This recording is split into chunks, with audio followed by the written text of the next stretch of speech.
What's going on, everybody? Wanted to hop on here today, talk a little bit about second-year edge rusher Nick Herbig. A couple dozen snaps so far with the first-team defense in the preseason, but I've really liked what I've seen. So I wanted to show a couple examples to talk through, why I'm so excited about him as a developmental piece in the Steelers defense. Just before we get started, if y'all could, just make sure you like the video, subscribe, drop me a comment. All that stuff is greatly appreciated on my end.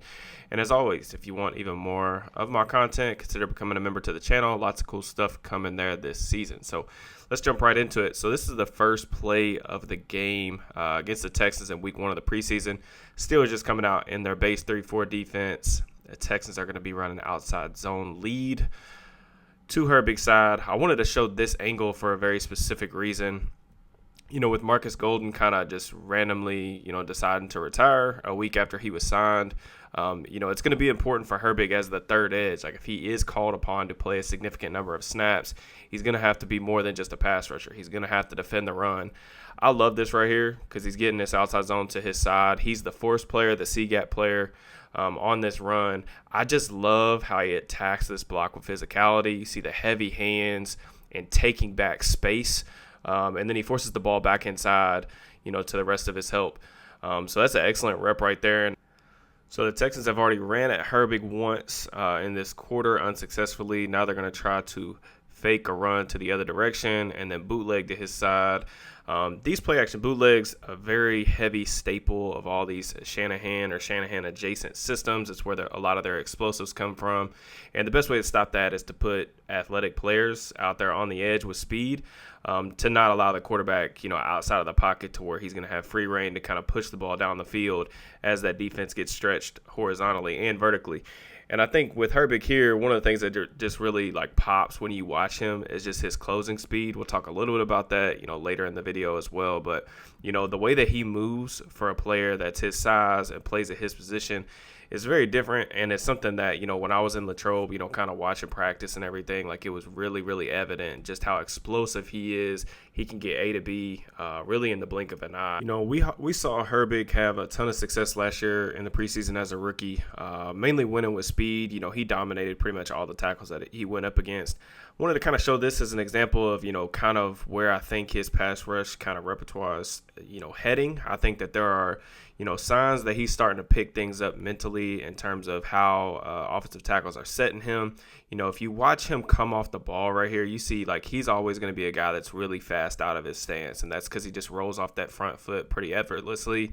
And his speed is always going to get these offensive tackles, especially the ones that are, not necessarily starting caliber, to turn their shoulders pretty early, and that's going to put them in compromising positions like this. You see this tackle starts lunging because he's so worried about Herbig, winning on the outside track because he's got that speed. He can bend, he can cross chop, all that stuff.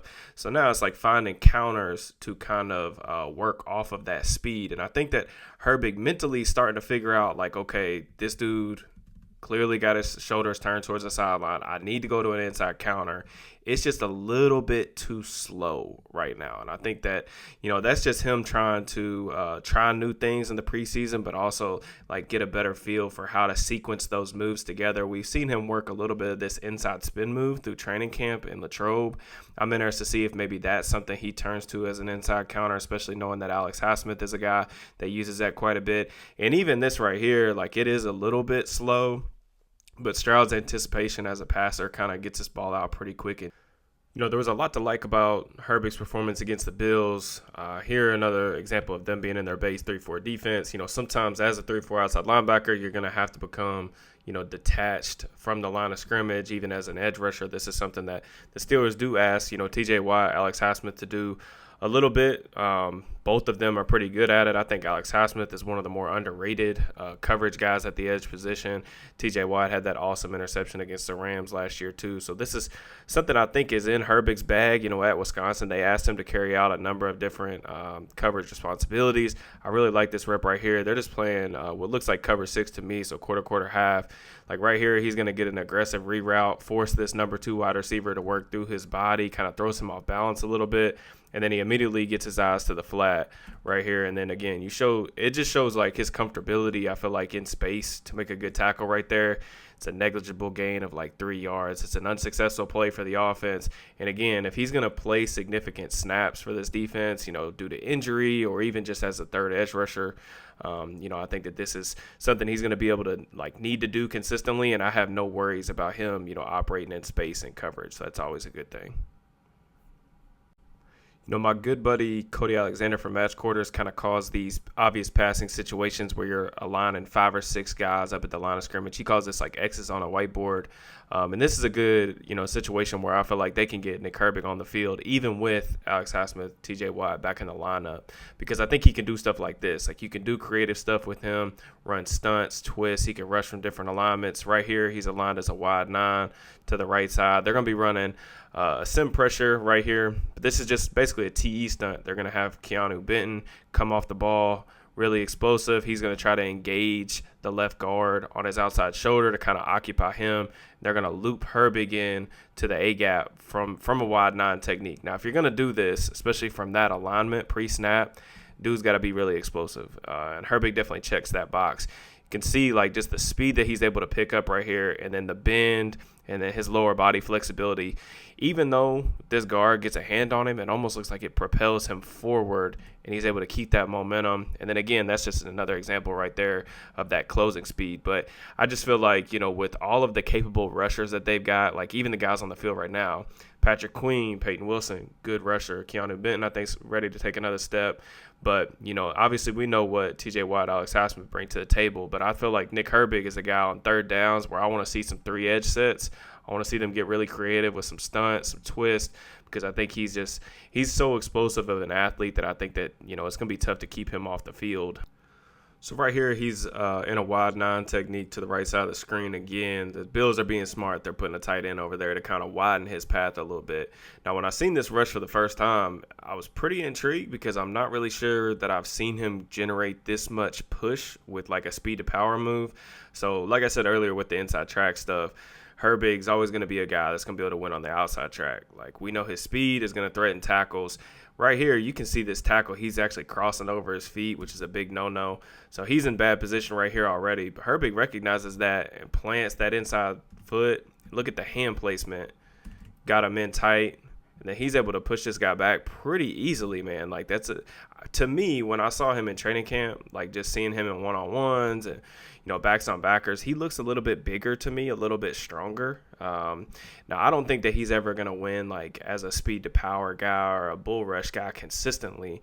But if you can at least do it every now and then as a changeup, I think that that's really, really valuable because, guys like him, speed rushers, guys that can be the looper on stunts, there's value in that. Like, teams will pay you good money for that. You think about like Hassan Reddick, Bryce Huff, all that stuff. But if you want to be like a legitimate starting edge rusher, somebody that's going to play the majority of the snaps, you got to do stuff like we mentioned earlier in the video. You got to be able to cover, got to be able to play the run, and then he's going to have to develop some type of counter, whether that's, speed to power, some type of inside counter, for whenever, offensive tackles are just selling out to get to that speed. And I think from a mental perspective, you're starting to see him try some of these other things in preseason, this is the time to try them. So I'm really encouraged by that.